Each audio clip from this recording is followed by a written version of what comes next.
Hey, what's going on, guys? Indypride back with Milk and Cookies Total War, and today I have a really nice 2v2 tournament replay for you. I played this with my good friend RTK Majutsu over here on my right side.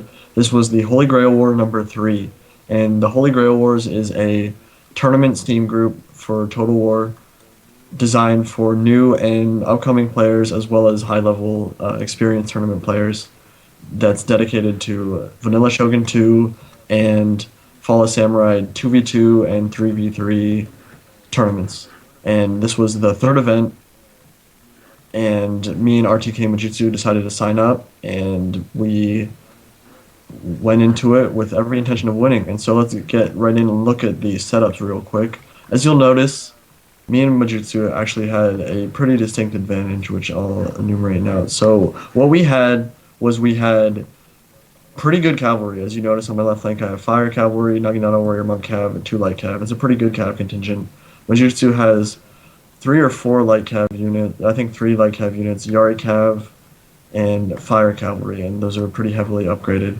And our opponents, Irons, Samuel, and Nero, don't really have that powerful Cav contingent. They have some Light Cav, a couple hidden Yari Cav, and Mounted Gunners, which are going to be annoying to deal with, but can be shut down pretty easily if you use your Cav effectively.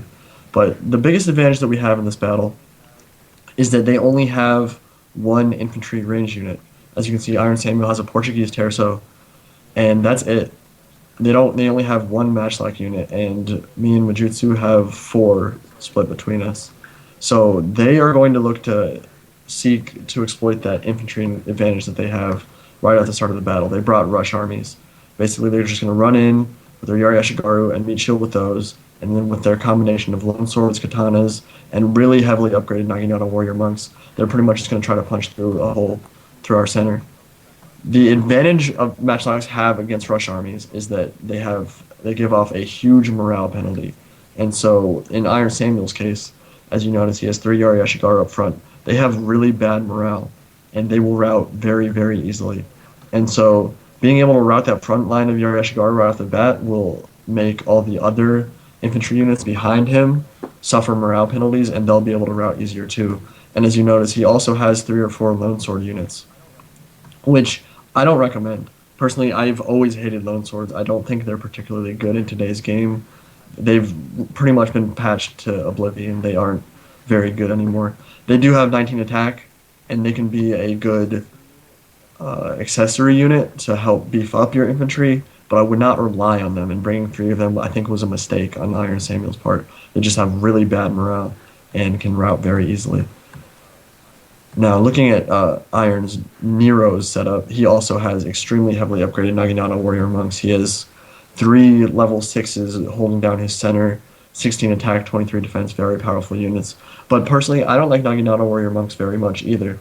Their low armor means that they die extremely quickly, and Majutsu has a no-dachi core, which means that he'll be able to cut through those pretty easily. And even if Naginata warrior monks pop Warcry, all he has to do is bonsai, and his no-dachis won't rout. They'll stay in the fight, and they can just shred a Naginata warrior monk unit. So the fact that they don't have range and that they can't skirmish, I think, is a big flaw in their army setups. And even though Senriku Ria does have some line of sight issues for matchlocks, I just wouldn't go into a tournament game against high-level players and not use matchlocks. Personally, I think matchlocks are pretty important in today's game, but that's just my opinion. I'm sure some of you disagree, but those are just my thoughts. So let's press play right now and get into this replay. So the farmhouse is on my side. I want to get that just to keep our guys' stamina up. It shouldn't be a huge issue because I have a leadership general, but I still want to capture that. And Majutsu deployed his Waka Raiders in a position that would be able to capture the Sword Dojo. That will be huge for us. We want to capture that as quickly as possible. And one great thing that Majutsu did this battle, and I think it was a mistake on Nero's part, is that he actually prevents them from capturing the shrine. He uses his cavalry very effectively and gets up on his flank to make sure that he can't capture the shrine. And really, because the Sword Dojo is right in the middle of this battlefield, they're not going to be able to stop us from capturing that because of his Waka Raider. So they can't stop us from capturing the Sword Dojo, but we can stop them from capturing the shrine. And that means that just going into it, we're going to have a pretty big advantage in terms of melee attack and morale. I decided to place my cavalry up here at the top of this hill Basically, this means that if I wasn't sure how much cavalry he had hidden at this point, so I just want to get a good position with my cavalry so that if he has any come out of the trees, they can get a nice downhill charge. And I have my matchlocks set up with pretty good firing angles. If you notice, this map is very hilly, so like I mentioned, there are some line of sight issues, but where I place my matchlocks, they actually have pretty good lines of sight, and they both have 125 range, which means that I'll be able to get some nice volleys off before he finally enters melee combat. And there was a huge problem with Nero's engagement right here, I think. He does not meat shield very effectively. As you can see, I already am getting shots off on his right flank into his Naginata Samurai. And they don't have any attendants out front. They don't have any meat shields. So I'm getting free shots into a unit that costs about 1200 Koku. And that's huge. If you can shoot into the most important melee units and already give them a morale penalty at the start of the battle, that's a big deal. And so I'm going to... They're entering melee now. I got some good volleys off, took them down to 100 men.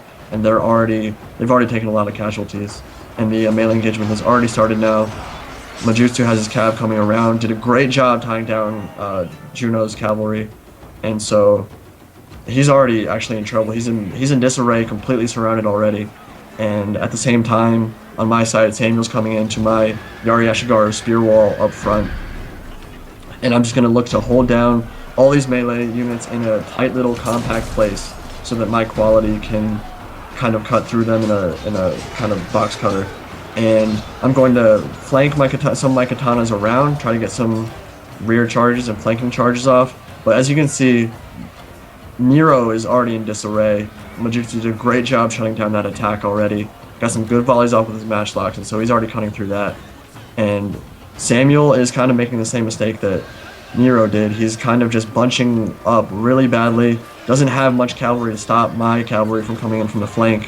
Just got a really nice fire cav charge off on his light cav and some of his routing units, and I just have all this cavalry in his rear. And one thing that was really important is that I kept my matchlocks alive. You want to be able to get those first volleys off and then retreat them behind your lines, try to get some flanking shots off with them.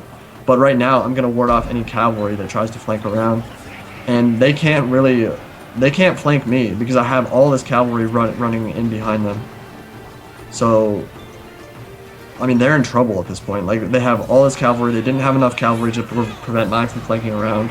I have matchlocks firing on the flanks, and that infantry engagement is already pretty much over on Nero's side. He has one Naginata warrior monk left, and that's getting shut down at the moment.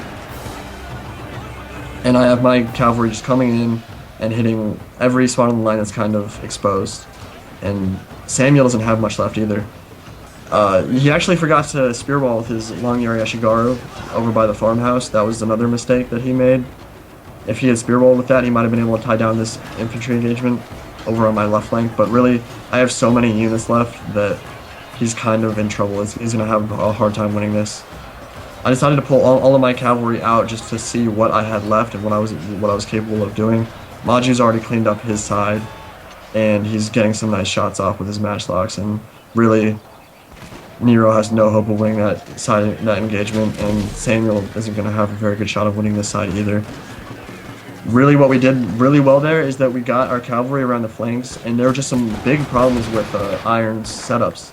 I don't think they had enough cavalry, and I don't think they had enough matchlocks to ward off cavalry, because one really great thing about matchlocks is that you can get that first volley off, and that's always great, and the morale penalty they give off is huge. But being able to ward off cavalry that flanks around if you don't have the cavalry advantage is one great thing about matchlocks. If you set them up behind your lines and prevent cavalry from coming in, maybe back it up with like a Naginata attendant, cavalry is not going to be able to do much because one volley can kill a cavalry unit. So because they didn't have those matchlock units, they couldn't really prevent my cavalry from coming in behind. And really both Nero and Samuel had an issue with that. They could not protect against our cavalry.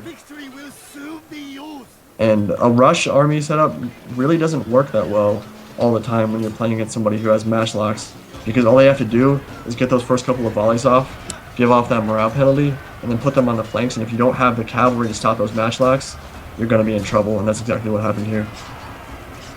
So he has a I actually just realized his longsword has bonsai, which is very interesting. That's a great way to counter the terrible morale that longswords have, putting bonsai on them. But I'm not sure it's cost effective.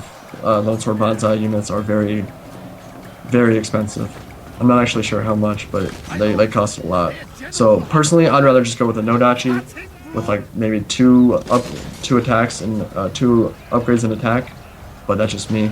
Uh, I thought it was an interesting setup that he brought, but really, if they wanted to win that, I think they should have tried to exploit their mounted gunners a little bit more. Maybe try to kite a little bit more with that. But the problem with that is that they just didn't bring enough cavalry to protect their mounted gunners, and that was yet another issue that they had.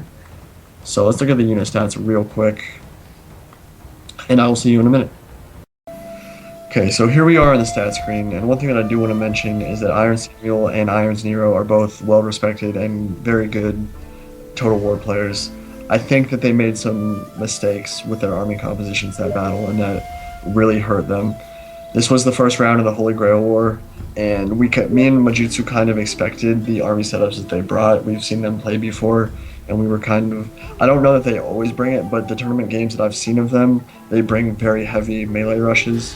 And so the army setups that we brought were pretty effective in countering that. We brought a decent amount of cav, some Nodachis that would be able to hold out against big melee rushes, so you just activate that bonsai when they start to waver, and that pretty much prevents them from shattering.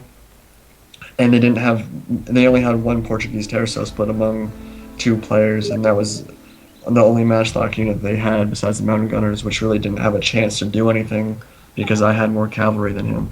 So really it was more, I think we played well and we microed well, but the biggest thing was the army setups, and our compositions were just very well suited for dealing with the melee rushes that they had. And matchlocks are great for that. They can absolutely destroy a melee rush if you can get some good volleys off and then move them to the flanks and let them shoot in on that melee engagement. I highly recommend bringing matchlocks in most vanilla Shogun 2 tournaments or just regular games. I think it helps a lot. I like them a lot more than bows. But looking at the stats real quick, I had a lot of kills. Sorry, I'm getting messaged by one of my friends and he's being extremely annoying.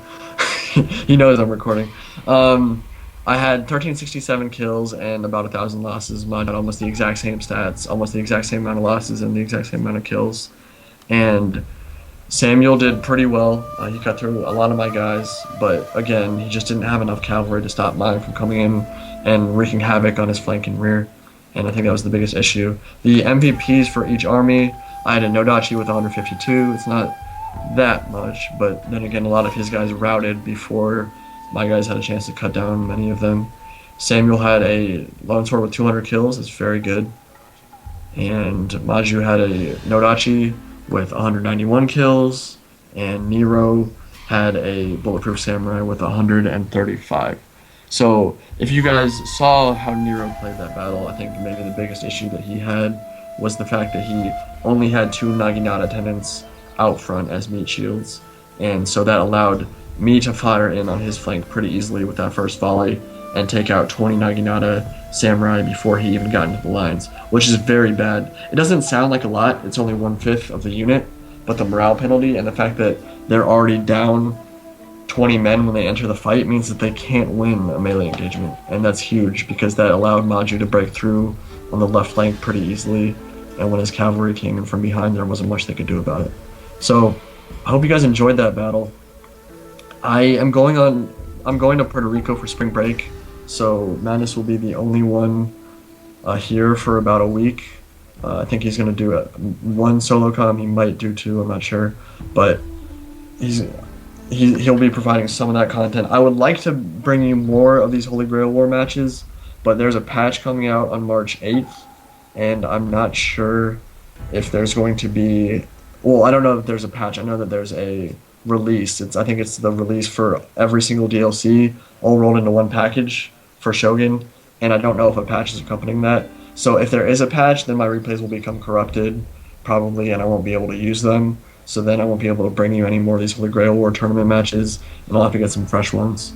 So really it's just going to depend on whether there's a patch or not. I'm not sure yet, but we'll see. And I guess I'll let you guys know when I'm back from spring break what the deal is on that. So guys, I hope you guys enjoyed that, and I will talk to you later. See ya.